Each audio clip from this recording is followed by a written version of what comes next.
সময়টা এখন হেমন্তেরই, সোনালি ফসলের। নীল আকাশে মাঝে মধ্যে ভেসে বেড়াচ্ছে সাদা মেঘ। সোনার ধানের গন্ধমাখা হাওয়া হেমন্তের প্রকৃতিতে।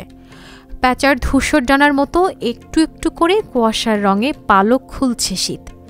সকালে কুয়াশা আহ্লাদে জড়িয়ে থাকছে সবকিছু।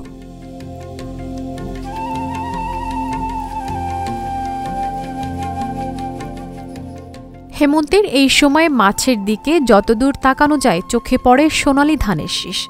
এমন দৃশ্য মাঠ থেকে এখন চোখ ফেরানোই দায়। বাংলার ঘরে ঘরে এখন শস্য উৎসবের সময়।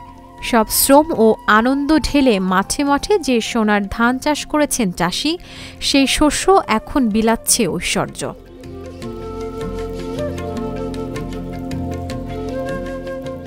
গোপালগঞ্জের মুকসুদপুরের রোপা আমনের এবার হয়েছে বাম্পার ফলন, আর এতেই হাসি ফুটেছে কৃষকের মুখে। আর মাত্র কয়েক সপ্তাহের প্রতীক্ষা। প্রকৃতি অনুকূলে থাকলে সোনালী ফসল কৃষকের ঘরে উঠবে।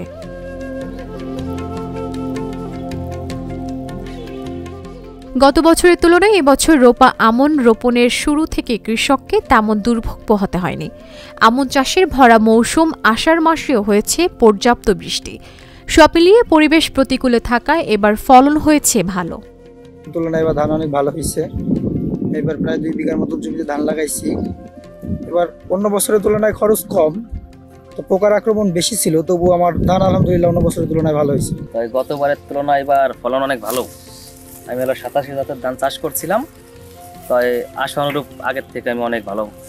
চলতি মৌসুমে উপজেলায় ৯,২৮৬ হেক্টরের লক্ষ্যমাত্রা নিয়ে ৮,০৯০ হেক্টর জমিতে রোপা আমনের চাষ হয়েছে। কৃষি অফিস জানিয়েছে, আশা করা হচ্ছে বিঘা প্রতি ৫৫ মণের কাছাকাছি ফসল পাওয়া যাবে এবার। চাষের লক্ষ্যমাত্রা ছিল ৯,২৮৬ হেক্টর। এর ভেতরে রোপা আমন ছিল, রিলে আমন এবং স্থানীয় জাত ছিল। তাই এর ভেতরে আমাদের যে অগ্রগতি সেটা হচ্ছে যে ৮,০৯০ হেক্টর জমিতে।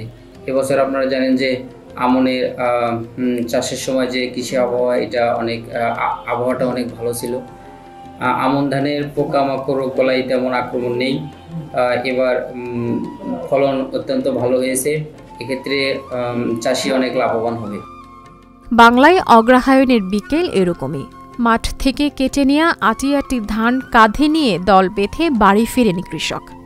তারপর গরু মহিষ দিয়ে উঠানে ও খোলায় ধান মাড়াই দেওয়া হয়েছে। কুলায় হাওয়া তুলে ধান ঝাড়াই করা হয়। তারপর বিশাল হাঁড়ি কড়াইয়ে সেদ্ধ হয় ধান।